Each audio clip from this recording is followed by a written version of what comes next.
তিনি আমাদের চুয়াডাঙ্গার সন্তান। চাকরি করতেন কলকাতায়।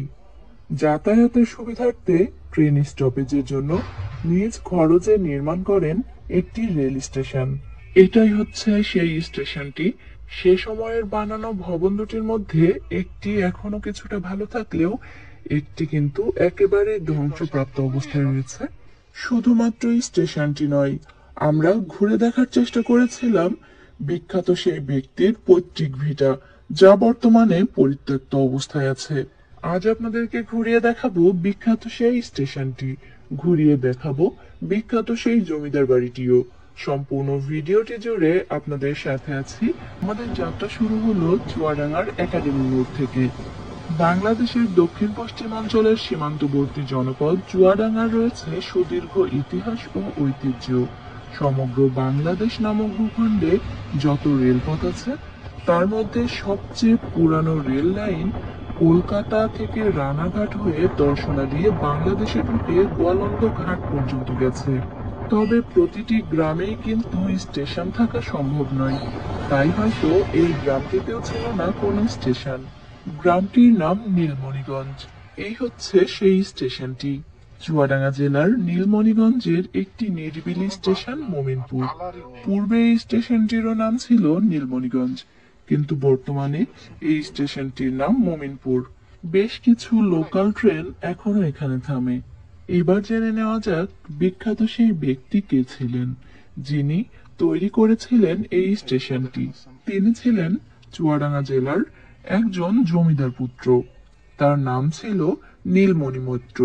তিনিই ছিলেন জমিদার বাড়ির প্রথম গ্রাজুয়েট। বিএ পাশ করার পর নীলমণি মৈত্র ব্রিটিশ সরকারের রেলওয়ে ডিপার্টমেন্টে উচ্চ পদে চাকরি পান। কিছুদিন চাকরি করার পর নীলমণি মৈত্রের ইচ্ছা হয় কলকাতায় থেকে তিনি আর চাকরি করবেন না। চাকরি যদি করতেই হয় তাহলে দেশের বাড়ি চুয়াডাঙ্গা থেকে কলকাতায় যাতায়াত করে অফিস করবেন। পরবর্তীতে তিনি তাই করেছিলেন। নিজ অর্থায়নে তিনি তৈরি করেছিলেন এই স্টেশনটি। স্টেশনটির পুরানো যে ভবনটি ছিল সেটিও এখন প্রায় ধ্বংসপ্রাপ্ত, জরাজীর্ণ অবস্থায় দাঁড়িয়ে আছে। বেশ কিছু জায়গায় রয়েছে ফাটল এবং বেশ কিছু জায়গা ভেঙেও গেছে। স্টেশনের জরাজীর্ণ দ্বিতল এই ভবনটি আকৃতিতে বেশ ছোট, তবে ছোট হলেও এর কারুকার্য দেখলে বোঝা যায় সে সময় এটি কতটা দৃষ্টিনন্দন ছিল। তবে বর্তমানে এটি খুবই বিপজ্জনক অবস্থায় রয়েছে, যে কোনো দিন হয়তো ভেঙেও পড়তে পারে। ভবনটির দ্বিতীয় তলায় উঠতে যে সিঁড়ি ব্যবহার করা হতো সেটিও ভেঙে গেছে। আর এই হচ্ছে ভবনটির ভিতরের অবস্থা। তবে স্টেশন ভবনের উপরের দিকে এখনো নীলমণিগঞ্জ লেখাটি দৃশ্যমান। ভালো করে লক্ষ্য করলে দেখা যায় এখানে খুব সুন্দর করে ইংরেজি এবং বাংলায় লেখা রয়েছে নীলমণিগঞ্জ। পরিত্যক্ত এই স্টেশন ভবনটি ছাড়াও এখানে আরো একটি স্টেশন ভবন রয়েছে। এটাই হলো সেই স্টেশন ভবনটি।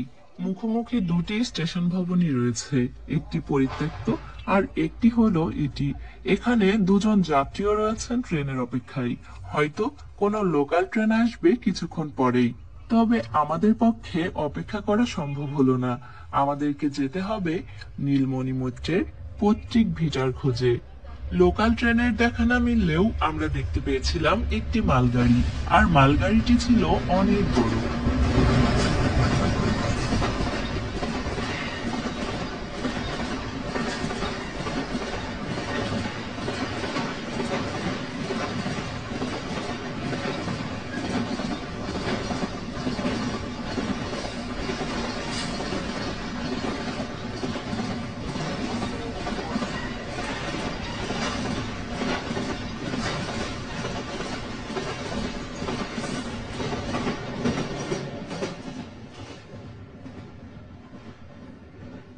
বর্তমানে চুয়াডাঙ্গা জেলার এই ছোট্ট রেল স্টেশনটির নামকরণ করা হয়েছে মোমিনপুর রেল স্টেশন। স্টেশনটির নাম মোমিনপুর হলেও এলাকার নামটি কিন্তু এখনো নীলমণিগঞ্জই রয়েছে। যাই হোক, আমাদের পরবর্তী গন্তব্য হলো জমিদার নীলমণি মৈত্রের পৈতৃক ভিটা। অনেক খোঁজাখুঁজির পর আমরা এসে পৌঁছালাম এই জায়গাটিতে। অনেকে বলছেন এটিই ছিল নীলমণি মৈত্রের পৈতৃক ভিটা এবং পাশে ছিল তাদের মন্দির। এ পাশে যে জায়গাটি দেখতে পাচ্ছেন এটি ছিল পৈতৃক ভিটা, এবং এদিকে এই যে জায়গাটি দেখা যাচ্ছে বা এই যে ভবনটি দেখা যাচ্ছে এটি ছিল তাদের মন্দির। জমিদার বাড়ির এই ভবনটিও দ্বিতল বিশিষ্ট এবং এখনো এখানে সিঁড়ি রয়েছে উপরে ওঠার। তবে এই ধরনের পরিত্যক্ত ভবনগুলোর ভিতরে প্রবেশ না করাই শ্রেয়। যদিও এই ভবন এবং মন্দিরটি পরিত্যক্ত অবস্থায় পড়ে আছে, তবে এই জমিটি কিন্তু সরকারি নয়, বরং ব্যক্তি মালিকানার অধীনে। এখানে যে নীলমণি মৈত্র বা তার পরিবার বসবাস করতেন এ বিষয়ে দ্বিমত রয়েছে। অনেকের মতে এই জমিদার বাড়িটি তাদের হতেও পারে আবার নাও পারে, কিন্তু সবাই যে বাড়িটিকে নীলমণি মৈত্রের পৈতৃক ভিটা হিসেবে জানতেন সেই বাড়িটি বর্তমানে ভেঙে সেখানে নতুন করে আবাসস্থল বানানো হয়েছে। বর্তমানে সেখানে যারা বসবাস করছেন তারা নীলমণি মৈত্রের উত্তরসূরি নয়, বরং দেশভাগের সময় এই জমি জমা বা ঘরবাড়িও ভাগাভাগি হয়ে যায়। হয়তো সেই ভাগাভাগির পরই মালিকানা পরিবর্তন হয়েছিল, না হলে ভাগাভাগির পর মালিকানা পরিবর্তন হওয়ার পর নতুন করে সেই জমি বা সেই বাড়ি কেউ কিনেছিলেন এবং সেখানে নতুন করে ঘরবাড়ি তৈরি করেছেন। আর এই যে ভবনগুলো দেখাচ্ছি এগুলো নীলমণিগঞ্জেরই বেশ কিছু পরিত্যক্ত ভবন, যেগুলো ধারণা করা হয় সবই জমিদার বাড়ির অংশ ছিল। যাই হোক, আপনাদেরকে জানানোর চেষ্টা করলাম চুয়াডাঙ্গা জেলার আরো কিছু ইতিহাস, দেখানোর চেষ্টা করলাম ঐতিহাসিক এক জমিদার বাড়ি এবং ঐতিহাসিক এক রেল স্টেশন। আশা করি ভিডিওটি আপনাদের ভালো লাগবে। আজকের আয়োজন এ পর্যন্তই। আবারও ফিরে আসবো নতুন কোনো ভিডিও নিয়ে। সে পর্যন্ত আমাদের সাথেই থাকবেন। এতক্ষণ যারা আমার ভিডিওটি দেখছিলেন সবাইকে অনেক ধন্যবাদ।